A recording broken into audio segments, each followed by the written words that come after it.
Paano masusugpo ang bisyo ng pagrereklamo? Isang magandang umaga, tanghali, hapon, gabi sa inyo pong lahat. Anong oras man ninyo na napapanood ang video ito? Pag-usapan po natin ang tungkol sa reklamo. Sino ba ang taong hindi nagrereklamo? Ikaw na nanonood. Hindi ka ba nagrereklamo? Minsan natetempt tayo na magreklamo kapag may mga bagay na hindi natin gusto ang mga pangyayari, no? Lahat daw ng tao ay may mga bisyo. Iba-iba nga lang ang mga bisyo. Meron naman mga bisyong nakakainis, 'di ba? May mga bisyong nakakairita. Pero may mga masasamang bisyo na higit pa sa atin pong inaakala, no?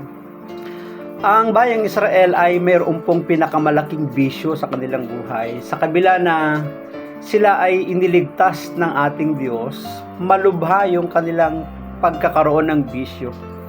Ano ba ang kanilang bisyo? Ang pagrereklamo. Ang pagrereklamo pala ay bisyo din. Ikaw, bisyo mo ba ang pagrereklamo? Ang bayang Israel noong mga panahon na yun ay pinalaya ng Diyos sa pagkakaalipin ng bansang Ehipto. Sa kabila ng sila'y pinalaya ng ating Diyos, ng Diyos ng bayang Israel, hindi nawala sa kanila yung kakareklamo, di ba? Yung pagkakapalaya sa kanila sa pagkakaalipin sa bansang Ehipto ay dapat magbunsod sa kanila ng malaking pasasalamat. Ngunit ang nangyari ay walang ginawa kundi ang bayang ito ay reklamo ng reklamo sa Diyos.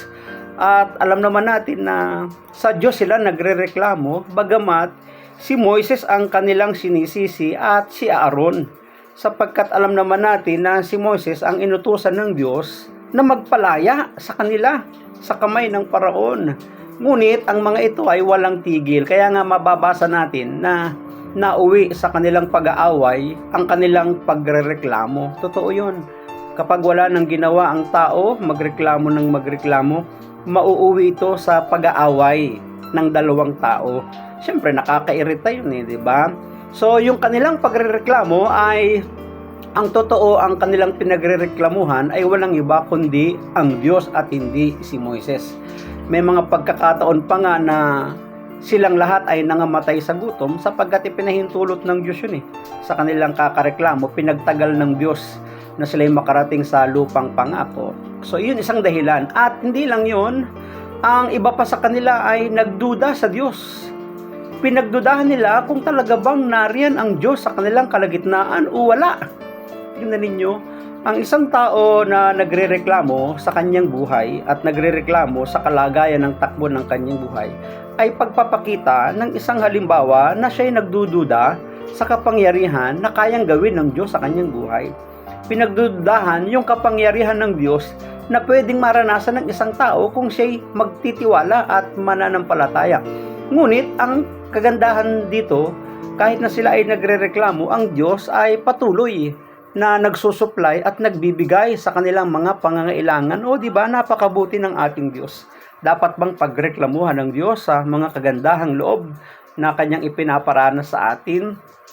Kung magsasabi tayo ng totoo at aaminin natin na minsan nagrereklamo rin tayo sa Diyos kapag hindi nangyayari yung mga gusto nating mangyari, pinaparatangan natin siya na para baga sinasabi natin na wala yata ang Diyos, malayo yata ang Diyos.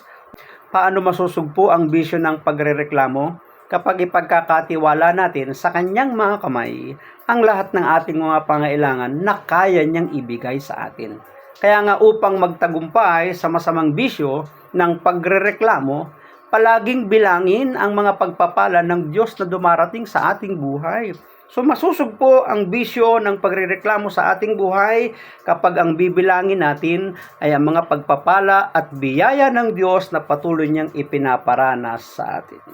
Magandang umaga, pagpalain po tayo ng Diyos na may kapal. Salamat po sa inyong panonood. Bye-bye. Thank you.